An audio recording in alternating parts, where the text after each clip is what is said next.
Hello and welcome. My name is Jessica Justo. My group mates include Julie Steffens, Sean Hudson, Sarah Rivera, Mariela Castillo, and Thomas Presti Rivera. And we're all going to be diving into the topic of returning citizens from the carceral system and how that ties into positive psychology. And more specifically, I'll be diving into the complex issue of recidivism, meaning the rate at which people return to the prison, and just exploring more on how race and mental health play a significant role and how the legacy of Malcolm X, a powerful voice for justice, continues to inspire me and other people today on this topic specifically. Malcolm X was a relentless critic of racial injustice, particularly the disproportionate incarceration of Black Americans specifically. He argued that the system was not blind, but rather it served to control specifically and marginalize people of color. Statistically, sadly, confirm his suspicions. Incarcerated rates for Black and Latin people are significantly higher than for white people. And even when crime rates are considered, the disparity suggests just a very deep-seated bias within the system. Things from policing practices to sentencing decisions, going back to the 13th Amendment, we can go on historically the deep-rootedness of this problem. But what about solutions? This is where positive psychology sheds a light into a system where you can imagine that focuses not on punishment, so getting people back into the prison system, but on building and fostering strength and hope. And this is where Malcolm X's vision really aligns with positive psychology. He envisioned a system that offered education, that offers job training, empowering individuals to rebuild their lives.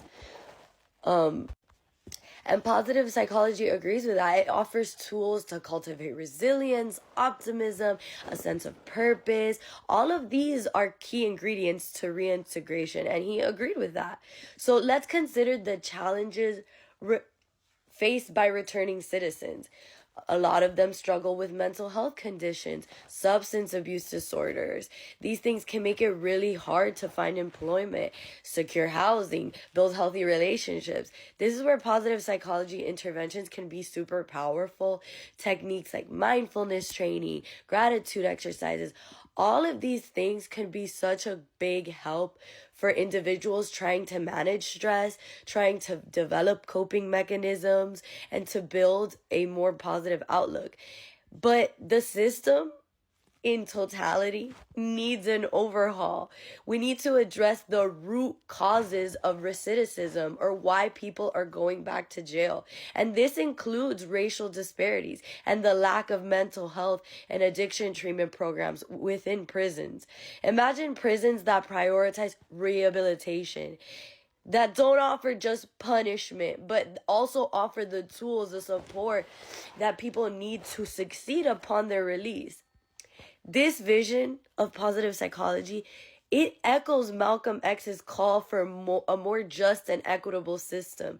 Organizations that provide education, job training, all these things can dismantle and empower individuals to break the cycle of going back. And by understanding and educating ourselves on the issues of racial disparities and the challenge faced by those with mental health conditions and the power of positive psychology, we can really work towards a criminal justice system as a whole that prioritizes rehabilitation and creates a bright future for all of its citizens, not just some of them.